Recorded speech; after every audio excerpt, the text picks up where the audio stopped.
Where did the term Trinity come from? For those who are fairly well acquainted with the biblical corpus, you're probably aware that the term Trinity does not appear anywhere in the Bible. It's nowhere in the 39 books of the Old Testament or the 27 books of the New. But if that's the case, then how did a term absent from the Bible make its way into the vocabulary of nearly every Christian throughout history?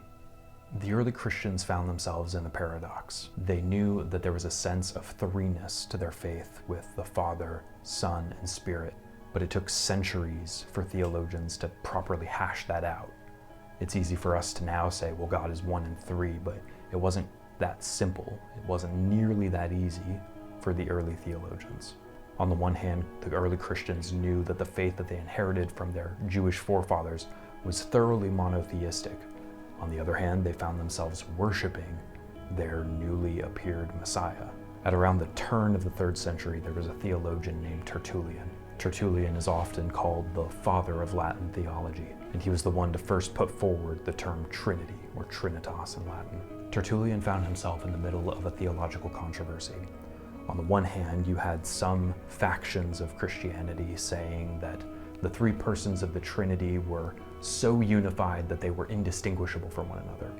On the other hand, you had certain factions of Christians saying that the members of the Trinity were so separate and distinct that they were practically not even the same God. Tertullian wanted to reject both of these extremes and hold that God was one in essence, but three in person. And even to this day, philosophers and theologians are still debating about what that means.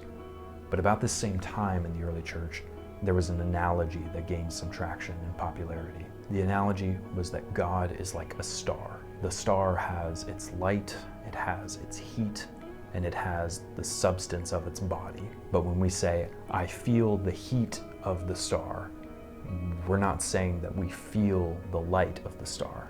They're not one and the same, and yet they're both the star.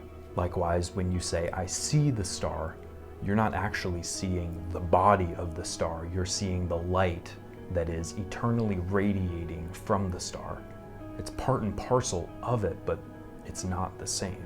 In this same way, Tertullian held that the Father and the Son and Holy Spirit are eternally unified and they're eternally one, but they're not one in the same. The Father is not the Son is not the Spirit is not the Father, and yet all are God.